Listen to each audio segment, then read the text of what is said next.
ಬಹುಶಃ ಅಂತರ ಬಗ್ಗೆ ಮಾತಾಡೋಕ್ಕೂ ನನಗೆ ಅಸಹ್ಯ ಅನಿಸುತ್ತೆ, ನಾಚಿಕೆ ಆಗುತ್ತೆ. ಅಸಂಬದ್ಧ ಅಶ್ಲೀಲ ಪದವನ್ನು ಬಳಕೆ ಮಾಡಿದ ವೃತ್ತಿ ನೋಡಿ. ಈಗ ಈ ಶ್ವಾನ ಹುಚ್ಚುನಾಯಿ ಅಂತಾರೆ, ಆನೆ ಬೀದಿಗಳೈತೆ. ಆನೆ ಬೀದಿಗಳದಾಗ ಹುಚ್ಚುನಾಯಿ ಬೊಗಳ್ತಾ ಇರುತ್ತೆ. ಆನೆ ತೂಕ ಕಡಿಮೆ ಆಗುತ್ತಾ? ಆನೆ ಗೌರವ ಕಡಿಮೆ ಆಗುತ್ತಾ? ಬಹುಶಃ ಸರ್ವಜ್ಞರು ಇದನ್ನು ನೋಡೇ ಬರೆದಿರಬೇಕು. ಈ ಹುಚ್ಚು ನಾಯಿಗಳು ನೋಡಿ ನಾನು ಹೇಳ್ತೀನಿ, ಅವರು ಏನು ಹೇಳ್ತಾರೆ, ಬೀದಿ ನಾಯಿಗಳು 4 ಜನ ಸಾಕಿರೋದು ನಾನು ಕೇಳ್ತೀನಿ. ನಾನು ಯಾವ ವಿಷಯ ಮನುಷ್ಯನ ಹೆಸರು ಹೇಳೋಕ್ಕೂ ಇಚ್ಛೆ ಪಡಲ್ಲ. ನಾಯಿಗಿರ್ತಕ್ಕಂಥ ನಿಯತ್ತು ಮನುಷ್ಯನಿಗಿಲ್ಲ. ನಿಮ್ಮನ್ನು ಕರೆತಂದು BJPಗೆ JDSಗೆ ಹೋದ ಯಡಿಯೂರಪ್ಪ, ನಿಮ್ಮನ್ನು ಕೇಂದ್ರದಲ್ಲಿ ಮಂತ್ರಿ ಮಾಡಿದ್ದು ಯಡಿಯೂರಪ್ಪ. ಹಾಗಾಗಿ ಬೆಳಗಾಂ ಅಧಿವೇಶನದ ಏನು ಉತ್ತರ ಕರ್ನಾಟಕದ ಸಮಸ್ಯೆಗಳ ಬಗ್ಗೆ ಬೆಳಕು ಚೆಲ್ತಕ್ಕಂಥ ಕೆಲಸಗಳು ಆಗಬೇಕಾಯ್ತು, ಅದನ್ನು ಮಾಡಲಿಲ್ಲ. ಪ್ರತಿ ದಿವಸ ಯಡಿಯೂರಪ್ಪ ವಿಜಯೇಂದ್ರ ಅಂತೇಳಿ ಈ ಹುಚ್ಚುನಾಯಿ ಬೊಗಳ್ತಾವಲ್ಲ. ಮೆದುಳಿಗೂ ನಾಲಿಗೆಗೂ ಮನುಷ್ಯ ಲಿಂಕೇ ಇಲ್ಲ. ಬೆಳಗಾಂ ಅಧಿವೇಶನದಲ್ಲಿ ಮಾತಾಡಿದ್ದೇನು, ಅಧಿವೇಶನದ ಒಳಗೆ ಹೊರಗೆ ಯಡಿಯೂರಪ್ಪ ವಿಜಯೇಂದ್ರ. ನಾನು ಕೇಳ್ತೀನಿ, ಆ ಮನುಷ್ಯನಿಗೆ ಭಾಳ ಗೌರವ ಕೊಡ್ತೀನಿ, ಇನ್ನು ಮುಂದೆ ಗೌರವ ಕೊಡಲ್ಲ. ವಿಜಯೇಂದ್ರನ ರಾಜ್ಯದ ಅಧ್ಯಕ್ಷ ಮಾಡಿದ ಯಡಿಯೂರಪ್ಪ ಅಲ್ಲ, ನರೇಂದ್ರ ಮೋದಿಯವರು, ಅಮಿತ್ ಶಾ, ನಡ್ಡಾ, ಸಂತೋಷ್ ಅವರು. ಅಂದರೆ ಯಾರು ವಿಜಯೇಂದ್ರ ಮಾಡಿದರೆ, ಅಧ್ಯಕ್ಷರು ಮಾಡಿದರೆ ಅದ್ರ ವಿರುದ್ಧ ಮಾತಾಡ್ತಿದ್ರೆ ಮೋದಿ ಟೀಕೆ ಮಾಡ್ದಂಗೆ, ರಾಷ್ಟ್ರೀಯ ಅಧ್ಯಕ್ಷ ಟೀಕೆ ಮಾಡ್ದಂಗೆ, ಅಪಮಾನ ಮಾಡ್ದಂಗೆ.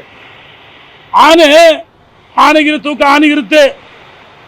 ಹುಚ್ಚುನಾಯಿ ಬೊಗಳುತ್ತೆ ನೋಡಿ, ಏನಾಗಿದೆ ಅದು ಹುಚ್ಚುನಾಯಿ.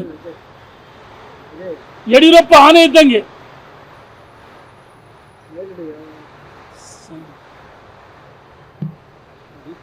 ಒಂದು ನಿಮಿಷ ಪಟಾಕಿ ಸೌಂಡ್ ಕೇಳ್ತೇವೆ.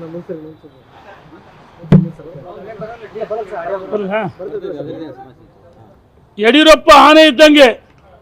ಯಡಿಯೂರಪ್ಪ ಏನು ಮೈಸೂರು ಚಾಮರಾಜನಗರ ನೋಡಿ ಮಂಡ್ಯ ಕಡೆ ಯಡಿಯೂರಪ್ಪ ಹೋಗ್ತಿದ್ರೆ ಆ ಮಣ್ಣನ್ನು ಮೈಗೆ ಹಚ್ಕೊಂಡು ಸ್ಪರ್ಶ ಮಾಡಿಕೊಂಡು ಪುನೀತರಾದ್ವಿ ಅಂತ ಹೇಳ್ತಾರೆ.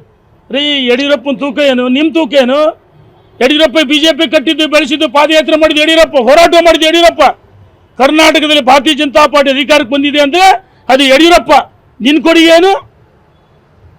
ಬೊಗಳದ ಕೆಲಸ ನಿಂದು. ಹುಚ್ಚುನಾಯಿ ಬೋಲ್ದಂಗೆ, ಹುಚ್ಚುನಾಯಿ ಇಂಥ ಬೊಗಳ್ತಾ. ಅದಕ್ಕೋಸ್ಕರ ಸರ್ವಜ್ಞ ಇಂಥ ವಚನ ಬರೆದಿರ್ಬೋದು.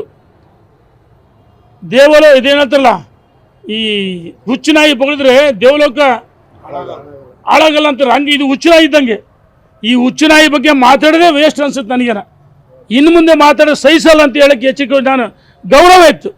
ಇನ್ನು ಮುಂದೆ ಸಹಿಸಲ್ಲ. ನಾಯಿಗೆ ಇರ್ತಕ್ಕಂಥ ನಿಯತ್ತು ನಿಮಗೈತಾ? ಸ್ವಾಮಿ, ನಾವು ನಾಯಿಗಳು ಅಂತ ಇಟ್ಕೊಳ್ರಿ. ನಮ್ಮನ್ನು ಬೊಗಳಕ್ಕೆ ಬಿಟ್ಟಲ್ಲ, ಸಂಘಟನೆ ಮಾಡ್ರಿ, ಲೋಕಸಭೆಗೆ ಅಧಿಕಾರಕ್ಕೆ ತರಬೇಕು. ಯಡಿಯೂರಪ್ಪ ಯಾವತ್ತು ಕೀಳ್ಮಟ್ಟದ ಭಾಷೆ ಬಳಸಿಲ್ಲ. ಯಡಿಯೂರಪ್ಪ ಯಾರ ವಿರುದ್ಧ ಎತ್ಕಟ್ಟಲ್ಲ. ಇನ್ನೊಂದು ಮಾತಾಡಿದ್ರಲ್ಲ, ಮೊನ್ನೆ ಕಳೆದ ವಾರ ಹೇಳಿದ್ರಲ್ಲ, ನಾನು ಮಾತಾಡಿದ್ದೆ. ಏನು ಹೇಳಿದ್ರು? ಸೋಮಣ್ಣನ ಸೋಲ್ಸೋಕ್ಕೆ, ಬೊಮ್ಮಾಯಿ ಸೋಲ್ಸೋಕ್ಕೆ ವಿಜೇಂದ್ರ ಸೋಮಣ್ಣನ ಸೋಲಿಗೆ ಇವ್ರ ಕಾರಣನಾ? ಸೋಮಣ್ಣನ ಸೋಲಿಗೆ ಯಡಿಯೂರಪ್ಪ ವಿಜೇಂದ್ರ ಕಾರಣ ಅಲ್ಲ. ಬೊಮ್ಮಾಯಿ ಸೋಲ್ಸೋಕೆ ಹೋಗಿದ್ರು ಅಂತ ಇವ್ರು ಹೇಳ್ತಾರೆ. ಶಿಕಾರಿಪುರದಲ್ಲಿ ನೀವು ಬರ್ರಿ, ಯಾವಾಗ ಯಡಿಯೂರಪ್ಪ ವಿಜೇಂದ್ರ ಸೋಮಣ್ಣನ ಬೊಮ್ಮಾಯಿ ಸೋಲ್ಸೋಕೆ ಹೋಗಿದ್ರು? ಶಿಕಾರಿಪುರದಲ್ಲಿ ವಿಜೇಂದ್ರ ಸೋಲಿಸೋಕ್ಕೆ ಎಲ್ಲ ಪ್ರಯತ್ನ ಮಾಡಿದ್ರು. ವಿಜೇಂದ್ರ ಆಯ್ಕೆ ಆದರೆ ದೊಡ್ಡ ನಾಯಕರಾಗಿ ಹೊರಹೊಮ್ತಾರೆ ಅಂತ ಹೇಳಿ ಇವರ ಕುತಂತ್ರ ಮಾಡಿದ್ದು ಇಂಥವ್ರು. ನೀವು ಇನ್ನು ಮುಂದೆ ಮಾತಾಡಿದ್ರೆ ಮೋದಿಗೆ ಅಪಮಾನ ಮಾಡ್ದಂಗೆ. ಎಲ್ಲ ಒಂದು ಕಡೆ 28 ಸೀಟ್ ಬರ್ಬೇಕಂತೇಳಿ ಯಡಿಯೂರಪ್ಪ ವಿಜೇಂದ್ರ ಎಲ್ಲ ನಾಯಕರು ಪ್ರಯತ್ನ ಮಾಡ್ತಾರೆ, ಕಾರ್ಯಕರ್ತರು. ನೀವೇನಾದರೂ ಮಾತಾಡಿದ್ರೆ ಇದು ಗೊಂದಲ ಆಗಬೇಕು. ರಾಜ್ಯದಲ್ಲಿ ಹೆಚ್ಚು ಸ್ಥಾನ ಬರ್ಬೇಕಂತೇಳಿ ಈ ರೀತಿ ಹುಚ್ಚು ಹೇಳಿಕೆ ಕೊಟ್ಟು ಎಲ್ಲರೂ ಮಾತಾಡ್ತಾರೆ. ಏನ್ರಿ ನಿಮ್ಮ ಪಕ್ಷಲ್ಲ ಏನು ಹಿಡಿದು ಹುಚ್ಚಿಡುತ್ತಾರಿಗೆ ಕೇಳ್ರಿ, ಏನಾಗಿತ್ತು ಅವ್ರಿಗೆ ಅಂತ ಕೇಳ್ತಾರೆ. ಈ ಮುಲಾಜಿಲ್ದಂಗೆ ಹೇಳ್ತೀನಿ, ನಾನು ಇಂಥವ್ರು ಪಕ್ಷ ಸಹಿಸ್ಕೊಳ್ಬಾರ್ದು ಅಂತೇಳಿ ನಾನು ಎಚ್ಚರಿಕೆಯನ್ನು ಕೊಡ್ತೀನಿ ಈ ಮನುಷ್ಯನಿಗೆ. ನಮ್ಮ ವರಿಷ್ಠರಲ್ಲಿ ವಿನಂತಿ ಮಾಡ್ತೀನಿ, ಎಷ್ಟು ದಿವಸ ಮಾತಾಡಿದ್ರೆ ಅಷ್ಟು ದಿವಸ BJPಗೆ ಇವೆಲ್ಲ ಒಂದು ಕಡೆ ಮೈನಸ್ ಆಗೈತಿ, ಇದು ಒಳ್ಳೇದಲ್ಲ. ಅನುಕ್ಷಣದ ಸುದ್ದಿಗಳಿಗಾಗಿ ವಿಸ್ತಾರ ನ್ಯೂಸ್ ಯೂಟ್ಯೂಬ್ ಚಾನೆಲ್ ಸಬ್ಸ್ಕ್ರೈಬ್ ಮಾಡಿ. ಹೊಸ ಸುದ್ದಿಗಳ ನೋಟಿಫಿಕೇಶನ್ಗಾಗಿ ಬೆಲ್ ಐಕಾನ್ ಕ್ಲಿಕ್ ಮಾಡಿ. ಲೇಟೆಸ್ಟ್ ಅಪ್ಡೇಟ್ಸ್ಗಾಗಿ www.vistaranews.com ವೆಬ್ಸೈಟ್ಗೆ ವಿಸಿಟ್ ಮಾಡಿ. ಅಂಗೈಯಲ್ಲೇ ಜಗತ್ತಿನ ಸುದ್ದಿ ತಿಳಿಯಲು ವಿಸ್ತಾರ ನ್ಯೂಸ್ ಕನ್ನಡ ಆಪ್ ಡೌನ್ಲೋಡ್ ಮಾಡಿ.